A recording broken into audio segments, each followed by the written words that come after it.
All right, good evening, everyone. It is 6:30 on the dot, so we're going to start. If people trickle in, that's fine. We'll make room for them in the extra seats. My name is Amy Gerling, and I would like to especially welcome you and thank you very much for coming to the beautiful Longden School for our Family Literacy Night, our third annual one. Before I introduce our book talk speaker tonight, I do want to take a brief moment to thank a few people that are very important and help make tonight possible. So please bear with me for just a couple of minutes. If you're in the room, please give a wave. Mrs. Siri, Miss Cutler, Miss Flores, Dr. Ayers. I also want to thank the staff that also supported the committee. They are Mrs. Jones, Miss Tu, Miss Keelan, Miss Wong, and Mr. Wong, Miss Lau, Miss Thompson. I want to give a special shout out to our community partners, including the Kiwanis, our parent engagement group who were presenting in this room prior to us taking the mic. They are the Parent Engagement Bridge for Student Achievement Foundation. I want to thank Sylvan as well, TC Learning Academy, our TCELA, our amazing cheerleaders at the back.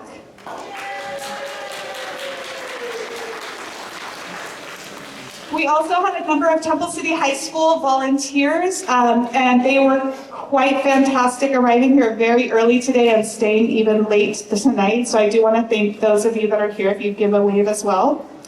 Last but not least, I do want to also thank the Longden leadership and the amazing custodial team, Mr. Bender, Mrs. O'Saxon, Ms. Alvarez, Mr. Javier, and Mr. Margot. Thank you.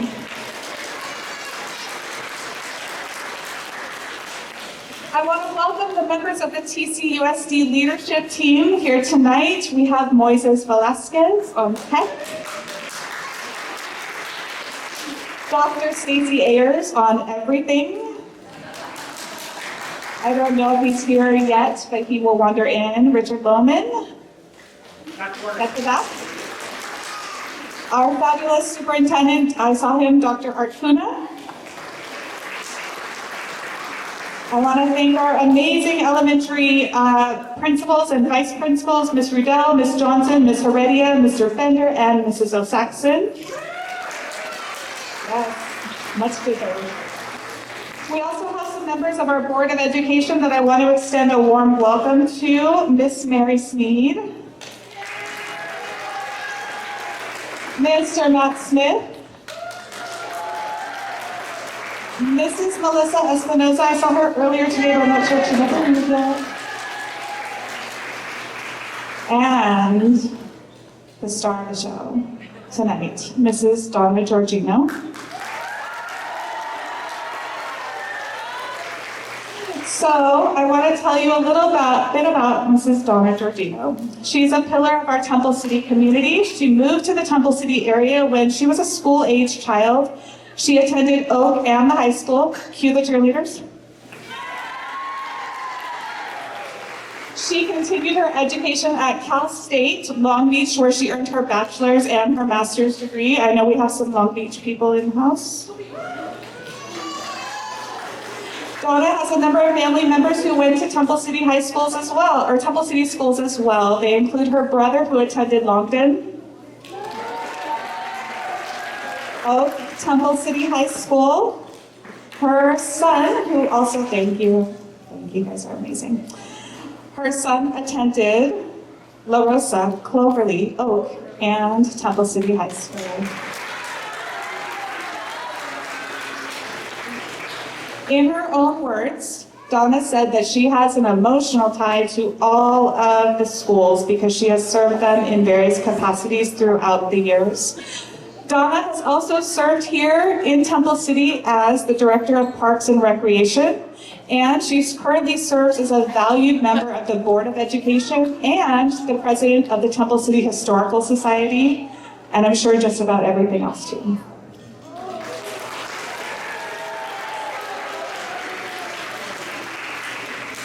It's almost her time to talk. I know she's eager. Donna has dedicated years writing this publication that she's going to be talking to you about tonight.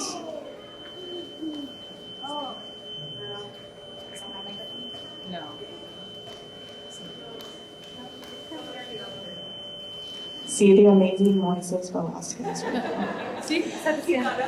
All right, so one more time. I see, right? He just stands up and it's fixed, just like that. We need you everywhere.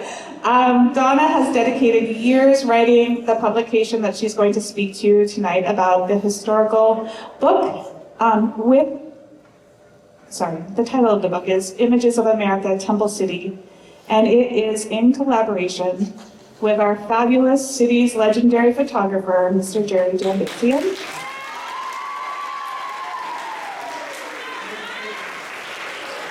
Cheerleaders, you're hired. We'll see you tomorrow at 8 a.m. at the district office. That's all.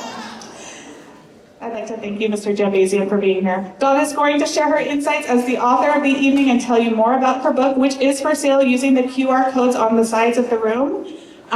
You can also just simply pay cash. We'll pay cash. On the side over here with the Historical Society. Without further delay, I introduce longtime proud TC resident and author of Images of America, Temple City, Mrs. Donna Georgino.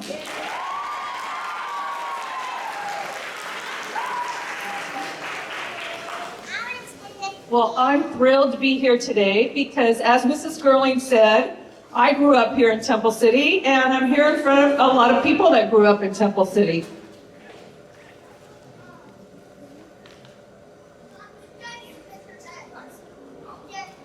So here I am. The top left is my third grade school picture, and below that, that's a picture of me working on a float for the Camellia Parade. Next to it, the black and white one, is a picture of me walking in the Camellia Parade with the float I helped build. And then the top left is a picture of me when I was a song girl at Temple City High School.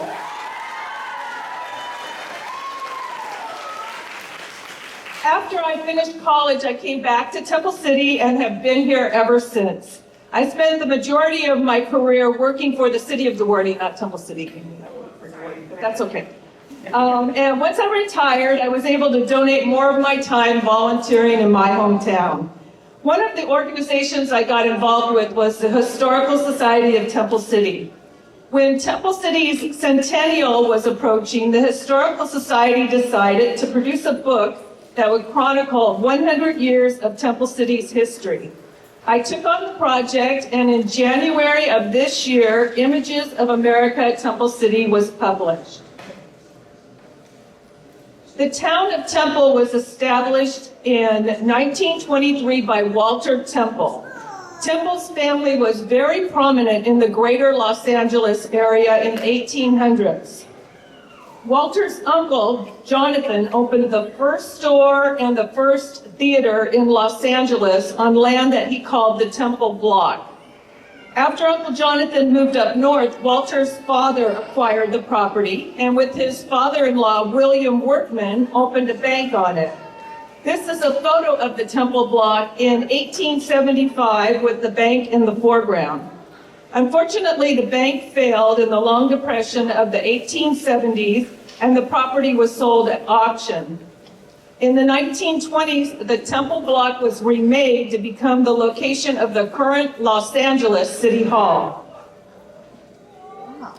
Here is a photo of Walter Temple and his family, wife Laura, children Thomas, Walter Jr., Edgar, and Agnes. Thomas is the oldest child, standing next to the right of his father. When Thomas was 9 years old and the family was living a very modest life in a house made from mud bricks in the Montebello Hills, Thomas was the one who discovered oil on the family property while he was outside playing. It is with the money obtained from selling the oil rights that Walter was able to purchase the land to establish the town of Temple. This is one of my favorite pictures. Hopefully you can see it well enough. It's of the track map for the town of Temple. As you can see, the town of Temple was a planned community. The streets were laid out in a grid style with the smallest lots near the downtown area, and there was a park next to the trolley car station. One of the most interesting things, I think, to look at on the map are the street names. You may know that Main Street and Sunset Boulevard were later changed to Los Tunas Drive and Temple City Boulevard. Some of the ones you probably haven't heard of is Live Oak was originally Azusa Avenue, which explains why there is a lower Azusa Avenue. Camellia was once called Temple Avenue. Oak was called Potter Avenue. Cloverleaf was once called Ramona Avenue, and Primrose was called Dupree Avenue. I haven't found any explanation as to why the street names were changed, except for Dupree, which was said to be changed because it was too hard to pronounce. The street was originally named after Sylvester Dupree, Walter Temple's business associate and one of the 4 original investors in the town of Temple. Dupree made a comeback in Temple City about 10 years ago when a new cul-de-sac was built off of Olive Street and was named Dupree Circle. Walter Temple knew that in order to encourage people to move to the town of Temple, the community needed a church. The Temple Townsite Company offered the Mountain View Methodist Episcopal Church 2 lots for a church building and 1 for the parsonage on the southwest corner of Golden West and Woodruff, next to the park. The church accepted and changed their name to Temple Community Church Methodist Episcopal.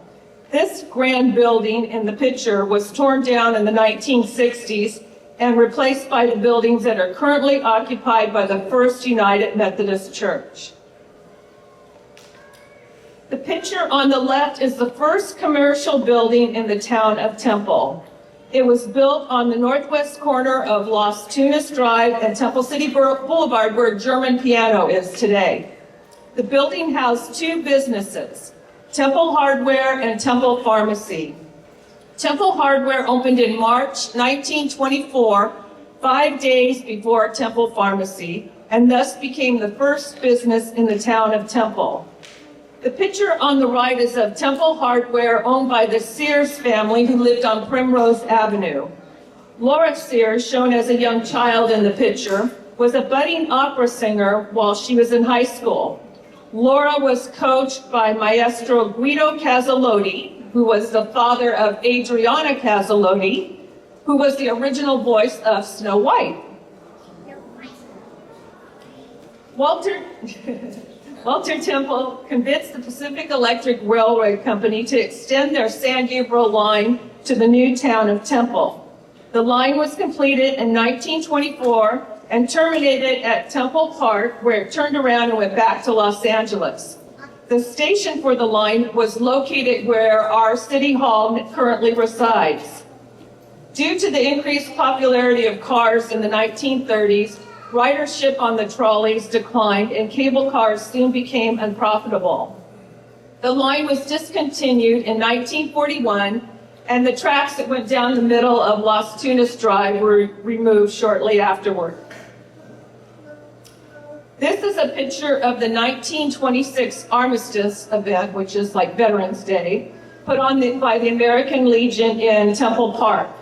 The guest speaker was Mabel Willebrandt, daughter of Temple residents Mr. and Mrs. D.W. Walker, who lived on Encinita.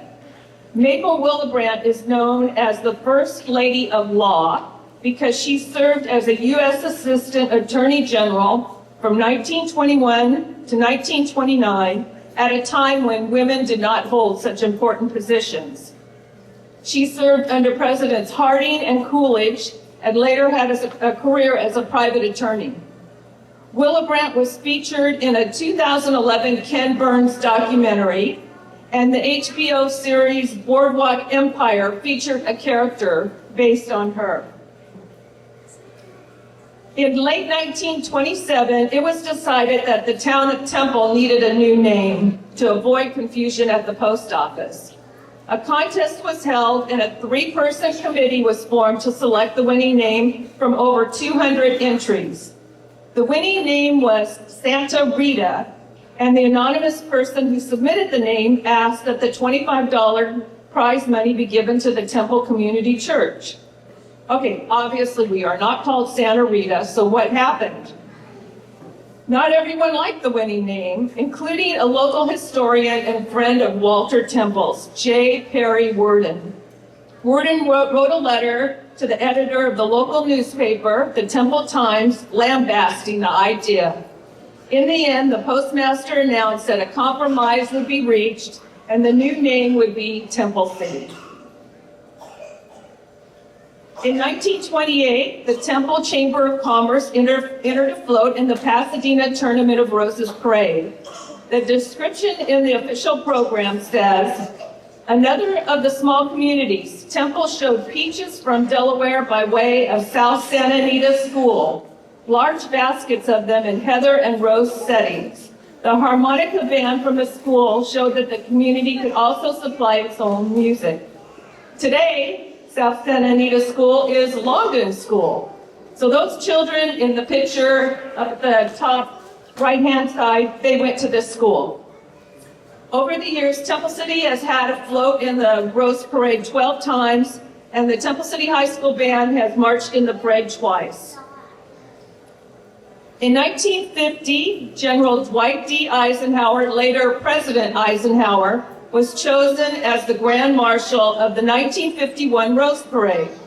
At the time, Eisenhower had just been selected as the Supreme Commander of NATO, and circumstances required that he go to Europe on that day. The honor of Grand Marshal was then given to a 21-year-old Marine named Robert S. Gray, who was wounded twice in Korean battles and was home in Temple City recuperating from his most recent injury. As a fill-in for General Eisenhower, Corporal Gray was featured on the cover of the January 15, 1951 issue of Life magazine. Now, a lot of you are too young to know what Life magazine is, but to be on the cover of Life magazine would be equivalent to going viral today. Temple City's first community-wide celebration was not the Camellia Festival. It was the Jubilee of Progress. It was sponsored by the Chamber of Commerce and held for 3 consecutive years, beginning in 1939. The multi-day event celebrated the significant growth of Temple City since its founding. Activities included a flower display, pet show, and a parade down Las Tunas with horses and marching units. The event ended with the commencement of World War II. It was not until 1944 that a new community celebration, the Camellia Festival, was established by the Women's Club. Speaking of the Camellia Festival, Nancy Ray Pearson, 8 months old, was the first queen of the Camellia Festival. She was chosen as the 1945 queen because her mother won the sweepstakes trophy at the Chamber of Commerce flower show. Baby Nancy rode down Las Tunas in a convertible car transformed into a camellia-decked bassinet. When she reached Temple City Park, she was greeted by the South Santa Anita School Band. On the left is the 1946 Royal Court. These little girls were the only toddlers to ever serve as the Camellia Festival Royal Court. Queen Nancy Harp, along with Princesses Gail Jean Norton and Cheryl Palmer, led that year's Camellia Parade. The picture on the right is of the 1947 Royal Court. This was the first year first graders, including boys, made up the Royal Court, a tradition that it continues today. This is a photograph of the Camellia Parade in about 1950 with students from Longden School, formerly South Santa Anita School, marching in the parade. One of the fun things about pictures from the Camellia Festival is seeing the businesses in the background. In 1955, a few years after this picture was taken, the Jambazian family opened Wonder Cleaners in the building that says Tempo on it. And I also take this opportunity at this time to again thank Jerry for helping me with the book.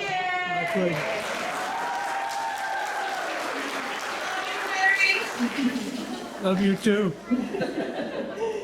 In 1989, the theme of the Camellia Festival was an old-time country celebration. Walter Temple Jr. was the honorary Grand Marshal of the parade. Although he did not live in Temple City, Temple was very involved in community activities in the town his father founded. Temple died in 1998, and his daughter Josette continued to be involved in Temple City until her death in 2020. For the last few years, Walter Temple's great-grandson, Mike Kalin, has been participating in community activities representing the Temple family. Beginning in 1908 and for the next 40 years, South Santa Anita School was the only school in Temple City. The school originally served 1st through 12th graders, but eventually became an elementary school. The name of the school was derived from the school's proximity to the southern boundary of Rancho Santa Anita. This picture of South Santa Anita School was taken in 1930, and right there you see the building that we're in right now. And 16 years later, the school's name was changed to Longden School to avoid being associated with Arcadia.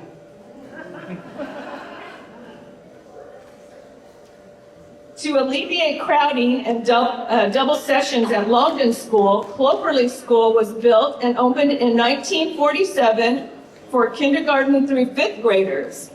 Cloverleaf's first mascot was the Clovernauts, a made-up word combining Cloverleaf and astronauts. Cloverleaf became a 4th through 6th grade school in 1961, and it remains so today. Philip Memley taught band and orchestra to Temple City Elementary School students in the late 1940s and early 1950s. Prior to teaching in Temple City, Memley, an accomplished musician, played with the Los Angeles Philharmonic and worked as a musician for MGM Studios. Memley retired to live in Temple City, but retirement didn't take, and soon he became the full-time music director for Longden and Cloverleaf schools. Memley composed the Temple City Camellia emblem and led the Temple City Community Band. The auditorium at Longden School, the building we were in right now, was named in his honor and is still known as Memley Hall.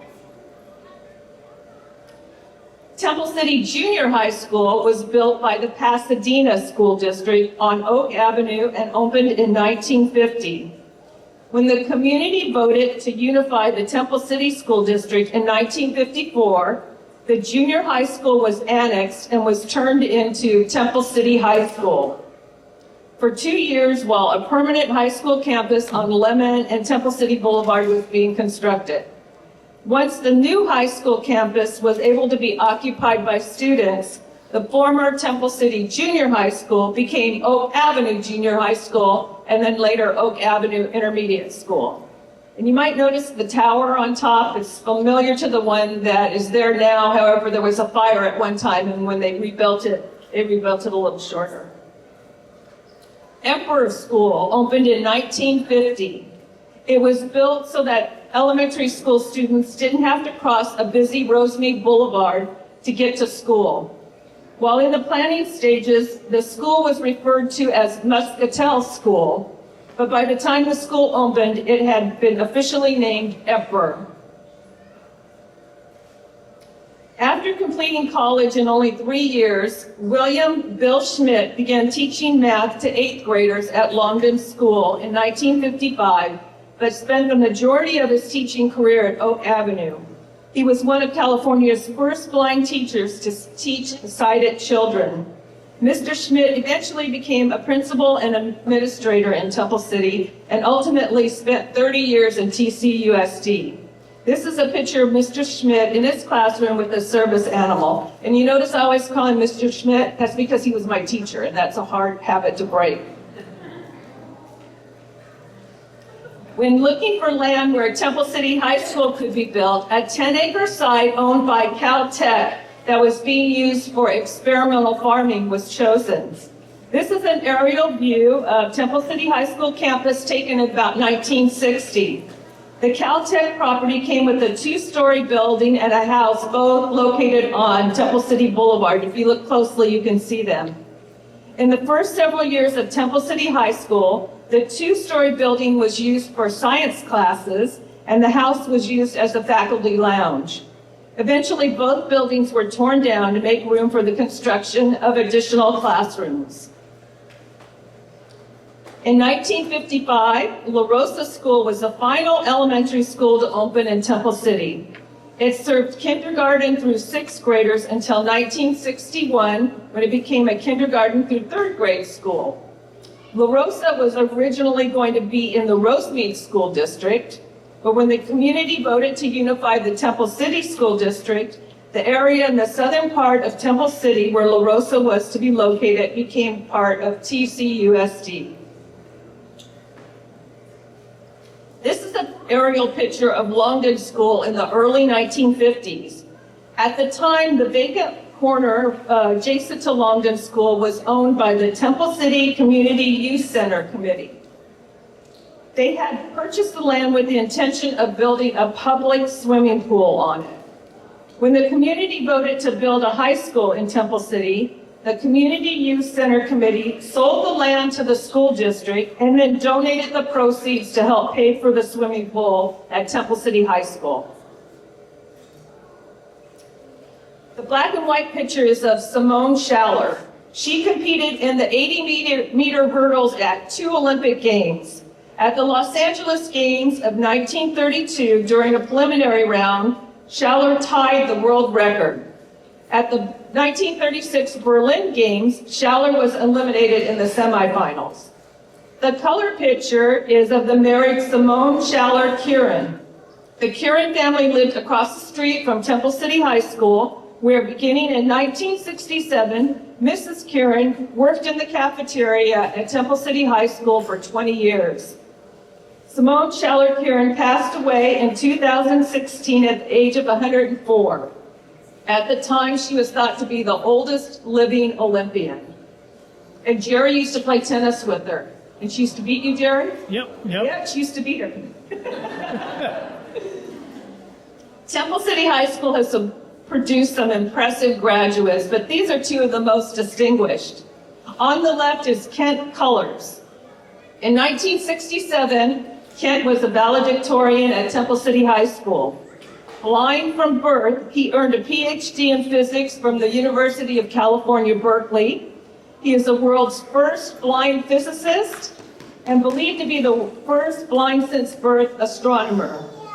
Dr. Cullors worked for NASA's Search for Extraterrestrial Intelligence.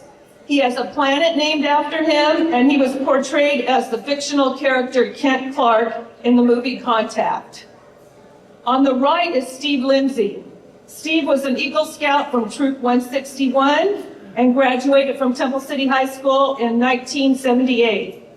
He attended the Air Force Academy, and in 1995 he was selected to be a NASA astronaut, where he manned 5 space shuttle flights and logged more than 1,500 hours in space. In 2015, he was inducted into the United States Astronaut Hall of Fame. David Klein was living in Temple City in 1970 when he came up with the idea for jelly beans with natural flavors and named them Jelly Bellies. In an interview, someone got excited. In an interview, David talked about naming the various jelly bean flavors. He recalled that one day he was shopping at Temple City Ralph's and he went down the pudding aisle, saw some chocolate pudding, and knew chocolate pudding would be the perfect name for his chocolate jelly beans. In honor of David Klein's invention, everyone who purchases a book tonight will get a sample bag of Jelly Bellies, and while supplies last, right over there at that table. Ward Kimball was not just an artist and a musician, but he was a railroad aficionado. Here is a photo of Kimball, the small one. He's riding his miniature train in his backyard on Ardendale Avenue. And the magazine cover is of his full-size train called the Grizzly Flats Railroad, also in his backyard on Ardendale. Kimball was an animator for Disney and is credited with inspiring Walt Disney to have a railroad at Disneyland. As a tribute to Kimball, Disneyland Railroad engine number 5 is named Ward Kimball. Ward and his wife Betty, excuse me,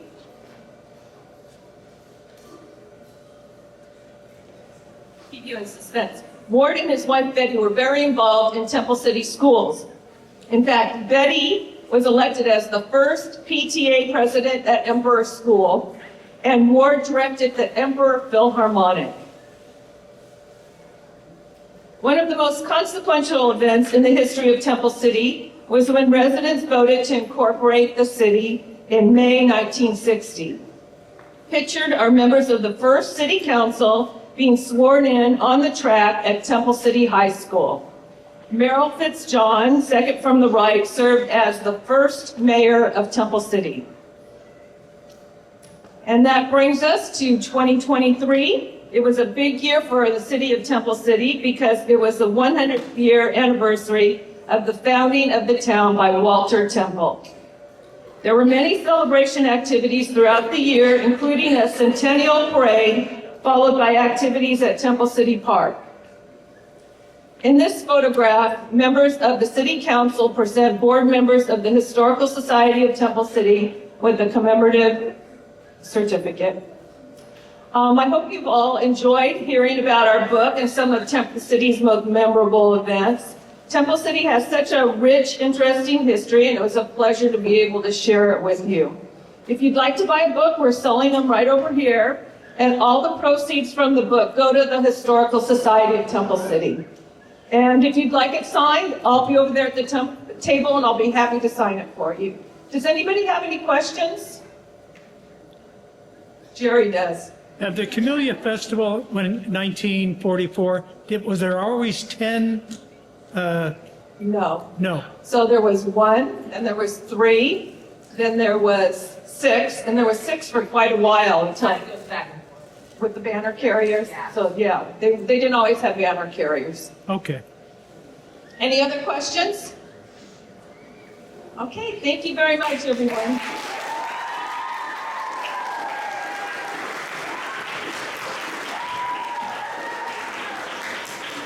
Can we get one more nice round of applause for Donna Georgino?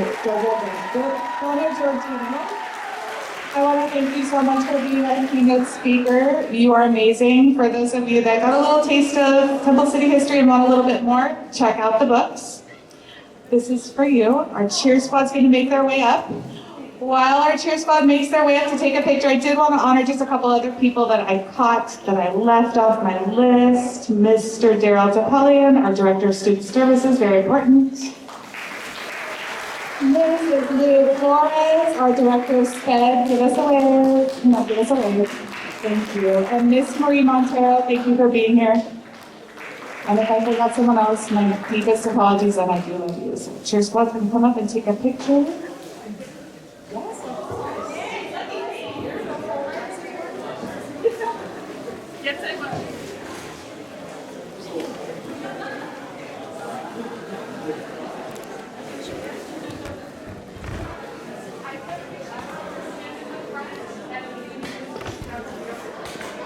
Okay. What are we going to do? Up in front of the podium, or do you want us to go up there? Yeah, that's good. On the tripod. Families, thank you for staying. We are going to have a short parade outside. So children, if you would come outside and stand by our sign, we're going to take a photo. Then you're going to follow Mr. Thomas Gerling. Thomas, raise your hand. Up high. Up higher. Perfect. He's going to lead the parade, so if you come in there in a costume, or even if you're not, just come and take a picture and walk around a couple times and have some fun. All right, everyone, thank you. Come on outside. Can't see your face in the back. There you go. That's better. Okay, good. We also want to make sure to say thank you to Miss Elena Lee who came, Mr. Jordan Lessa, Good, thank you. and of course, Anthony Chan. But a big, gigantic round of applause for the person who put it together. Thank you so much, Amy Berkeley.